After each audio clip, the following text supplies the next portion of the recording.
हमारे साथ मौजूद हैं स्टूडियोज में माहिर ग़िज़ाइयत हिना अनीस साहिबा। अस्सलाम वालेकुम, क्या हाल है? मैं बिल्कुल ठीक हूँ, आप कैसे हैं? अल्हम्दुलिल्लाह। तो ये टॉपिक तो मुझे बहुत पसंद है हाँ। क्योंकि इस टॉपिक में दो स्कूल ऑफ थॉट्स हैं कि 3 वक्त खाना चाहिए, दूसरी स्कूल ऑफ थॉट है कि 2 वक्त खाना चाहिए और तीसरी जो कि मेरी स्कूल ऑफ थॉट है कि 1 वक्त खाना चाहिए। और एक और स्कूल ऑफ थॉट है, बल्कि 2 स्कूल ऑफ थॉट है। एक कहते हैं कि खाने के लिए जिंदा रहना चाहिए, दूसरा है कि जिंदा रहने के लिए। चलिए तो हम पहले जरा जिंदा रहने के लिए खाना इससे स्टार्ट करते हैं। 3 वक्त का खाना जरूरी है? बिल्कुल जरूरी नहीं है 3 वक्त का खाना। क्या है 3 वक्त? अच्छा, 3 वक्त के खाने से सुबह का नाश्ता, दोपहर का लंच और रात का डिनर प्लस 2 स्नैकिंग। ये जो आई है ना, ये जो एक सिस्टम बना है पूरी दुनिया में, हमने सुना है mid morning and mid evening snacks, ये सरासर गलत है। देखें, मैं फार्मास्यूटिकल कंपनीज को नहीं कह रही, बट ये बिग फार्मा गेम है हमें बीमार करने का। अगर हम बीमार नहीं होंगे तो वो दवाइयाँ कैसे बिकेंगी? ठीक है, डायबिटीज़ की दवाई इस वक्त, ग्लूकोज कंट्रोल करने की दवाई पूरे वर्ल्ड में सबसे ज़्यादा सेल है। सेकंड नंबर पे सेल है कोलेस्ट्रॉल कम करने की दवाई की, ठीक है ना, और ब्लड प्रेशर कम करने की। तो ये जो 6 दफ़ा या 5 दफ़ा हम बार बार खा रहे हैं ना, ये दवाइयों की सेल इसी वजह से तो बढ़ रही है क्योंकि हमारी बॉडी, अगर हम भूख के लम्हे में उसमें रहते हैं, भूख की स्टेज में, तो एक हार्मोन रिलीज करती है जिसको सिरोटोनिन कहते हैं, ठीक है, सेरोटोनिन नहीं, सिरोटोनिन कहा जाता है। वो हार्मोन क्या करता है? इन्फ्लेमेशन यानी दर्द और सूजिश को कम करता है, कैंसर सेल को अंदर खुद ही खा जाता है, ठीक है ना, एंटी एजिंग है यानी आपकी स्किन को भी अच्छा करता है और ऑर्गन्स को भी आपके एज होने से रोकता है, ठीक है, तो और एक्टिविटी और एनर्जी को इंक्रीज करता है। वो हार्मोन कब रिलीज होता है? 12 घंटे के बाद, जब 14 और 16 घंटे तक हम भूखे होते हैं बगैर किसी सॉलिड और बहुत बड़ी मील से, तो वो हार्मोन नेचुरली हमारी बॉडी में पैदा हो जाता है, खुद रिपेयर करता है, खुद रिपेयर। लेकिन हम जब 3 वक्त का खाना कहते हैं तो वो जो हैवी ब्रेकफास्ट है जिसमें पराठे अंडे ये वाले, 2 वक्त का खाना तो आई थिंक बिल्कुल हम 2 वक्त की रोटी के लिए ही पैदा किए गए हैं। हम 3 वक्त का खाना, it's not designed by nature, ठीक है। हमें 2 वक्त ही खाना चाहिए, एक स्मॉल मील और एक लार्ज मील, अगर आप सारी जिंदगी तंदुरुस्त, हेल्दी और एंटी एजिंग के प्रोसेस में रहना चाहते हैं।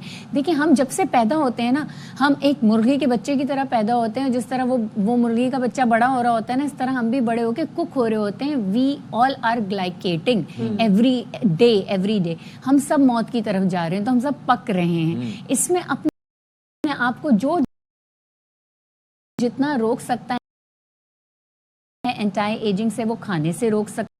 वो खाना खाएंगे जो आपको ज्यादा ग्लाइकेट करेगा, ज्यादा जल्दी कुक करेगा, तो आपकी हेल्थ उतनी जल्दी खराब होगी। और दूसरा है ना, एक और चीज़ है कि आजकल मैं मार्केट्स वगैरह में जाता हूँ, या जो चीज़ आप दें, मिसाल के तौर पर अगर आपने मशरूम्स लेने हैं या इवन ये कि ऑलिव्स लेने हैं, या हर चीज़ अगर आप उनकी उस पे प्रोसेसिंग के हिसाब से जाएं तो हर चीज ही आपको प्रोसेस दस्तयाब है। इवन उन चीजों को जो आप समझते हैं कि अच्छी हैं, तो बंदा जाए तो कहाँ जाए? देखिए, फॉर्चुनेटली कि हमारी कंट्री में ये सारी चीजें ऑर्गेनिक बनती हैं। हम सब्जी वालों से ठेले से खुली चीजें लें, कंपैरेटिवली डिब्बा, बोतल और पैकेट में बंद सस्ती भी मिलेंगी, ठीक है ना, इकोनॉमिकली भी है। और हम कम खाएंगे तो मरेंगे नहीं, हम ज्यादा लंबा जिएंगे। ज्यादा खाने से इंसान मरता है, कम खाने से नहीं मरता। अच्छा, जो दूसरी स्कूल ऑफ थॉट है जिसमें ब्रेकफास्ट, 1 मील आ जाए, 1 meal 1 good snack, either it's a breakfast or it's lunch. मैं अपनी स्कूल ऑफ थॉट बताऊं तो मैं ये उन लोगों के लिए बात करती हूँ जो लेबर तबका नहीं है और जो स्टूडेंट नहीं है। बच्चों के लिए मैं बात नहीं कर रही, ठीक है, I am not talking about बच्चे टिल टीनेजर्स, मैं उनके लिए बात नहीं कर रही। आफ्टर 20s में ये बात कर रही हूँ, आफ्टर 25 में ये बात कर रही हूँ कि आपको 2 मील्स लेनी चाहिए, जिसमें एक होनी चाहिए आपका लेट ब्रेकफास्ट और एक होना चाहिए अर्ली डिनर। ये मैं बात कर रही हूँ 25 से लेके ऑनवर्ड्स लोगों के लिए, मैं 25 से पहले लोगों के लिए ये बात ही नहीं कर रही।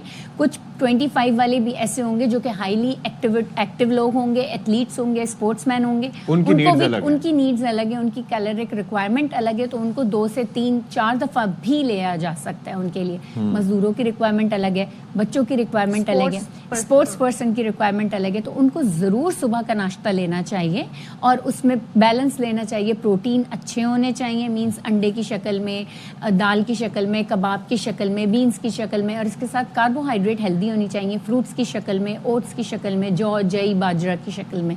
तो ये एक हेल्दी लाइफस्टाइल है। जौ, जई, बाजरा, हाँ, जौ, जई, बाजरा करना बहुत मुश्किल है। नहीं, अगर आप आटे की शक्ल उसको ले लें और छोटी रोटी से आपका पेट भर जाता है। नहीं, अब तो आसानी से बाजरे की रोटी बनाने के लिए भी एक टेक्निक है, और इस वेदर में तो बाजरा बहुत अच्छा है। अगर आप ब्रेकफास्ट में लेते हैं तो पूरा दिन आपकी बॉडी में एक अच्छी एनर्जी रहती है, गुड सोर्स ऑफ कार्बोहाइड्रेट्स है एंड गुड प्रोटीन और फैट्स भी उसमें बाजरा शामिल है। बेक हो सकता है? बाजरा बेक मुझे उसका नहीं आटा? लगता इतना, नहीं बाजरे का आटा बेक नहीं हो सकता। हम सोरगम है, ओट डाल के तो बना लेते हैं ना ब्रेड। सोरगम है, सोरगम जिसको ज्वार और जई, ठीक है ना, फॉक्सटेल, ये दोनों बेक हो जाते हैं। सोरगम बहुत बट आसानी इज से, it on the buckwheat heavier भी साइड? ये बाजरा जो है मतलब थोड़ा मुश्किल होता है आपको खाना या डाइजेस्ट हजम करना? नहीं, हजम करना भी इतना मुश्किल नहीं होता। अगर आप दिन में खाएं, अब रात के वक्त आप 2 बाजरे की रोटियां खा के आप बिस्तर पे सीधा चले जाएंगे तो वो तो किसी को भी हजम 3 नहीं घंटे होगा। पहले खाना खा बिल्कुल, लें, कम से कम सोने से 3 घंटे पहले, बिल्कुल, ताकि आपके आपकी ना- बॉडी रेस्ट पे रहे। हमें खाना खाने के लिए पैदा नहीं किया गया। आप जो आपने बात की ना, हमें खाने के लिए नहीं जीना चाहिए, जीने के लिए खाना भाई चाहिए। ये जई क्या चीज है? जई इट्स अ ग्रेन, अच्छा, एक अच्छा। ग्रेन है, हाँ, बहुत मिलता है अच्छा हमारे यहाँ? बिल्कुल मिलता है। बकव्हीट का आटा बहुत आसानी से, हमारे नॉर्दर्न एरियाज में तो बकव्हीट बहुत कॉमन है। आपको ये अंग्रेजी नाम लग रहे होंगे, लेकिन ये हमारे नॉर्दर्न एरियाज में स्कर्दू और चित्राल की साइड पे ये बहुत इजीली कंज्यूम भी होते हैं, वहाँ के लोग खाते भी हैं। तो वो पहाड़ी इलाके के लोग बिल्कुल। हैं ना, तो उन्हें इजीली डाइजेस्ट हो Easily जाता तो है। चलना फिरना उनका इतना ज्यादा देखिए, एक्टिविटी लेवल अगर मैं कहूँ कि coastal डेली area रूटीन में में रहते हैं। मैं भी हाँ, सबसे ज्यादा डाइजेस्ट करना तो मैदा और गंदुम है मुश्किल।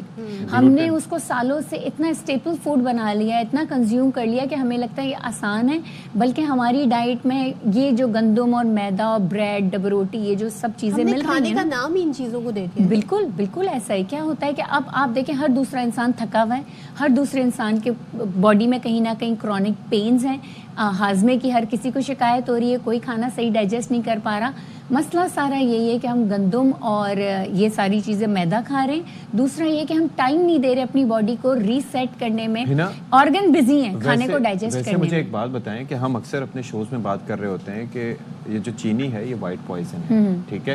एट टाइम्स ये जो नमक तो ऑलरेडी फ्लैश हो जाता है अगर आप बिल्कुल, ज्यादा भी खा लें, बिल्कुल। लेकिन उसके मसाइल भी जो पैदा होते हैं वो चीनी की वजह से होते हैं, शुगर की वजह से बिल्कुल, भी। देखिए, लेकिन एक चीज मैं कहूँगा, ये क्या वजह है उसके बावजूद कि ये जगह जगह मिठाइयाँ को मुंह मीठा करो, ये खाओ, कोई मौका है तो मिठाइयों की दुकानों पर रिलेट कर दिया मौके ना। पे मिठाई लानी चाहिए। मौके पे देखिए, अगर मिठाई को आप खुशी से रिलेट करते हैं, okay that is fine, but every वो सेलिब्रेशन से रिलेट करते हैं, every day is okay, it's once in a blue moon.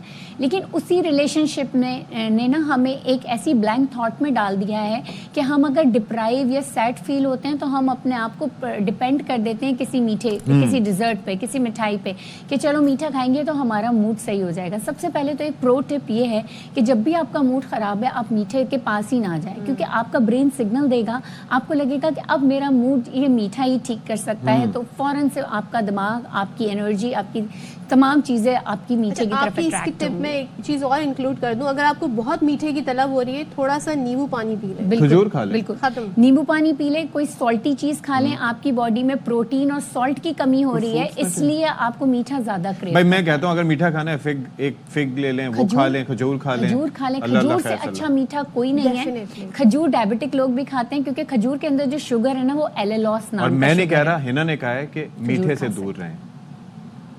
Thank you so much है ना, Thank you बहुत so शुक्रिया। much. बहुत सारी मालूमात आज हमें मिली हैं। और देखिए जी, अगर आप अपनी सेहत का ख्याल रखना चाहते हैं तो ऐसा खाना खाएं जो आपके लिए बेहतर हो।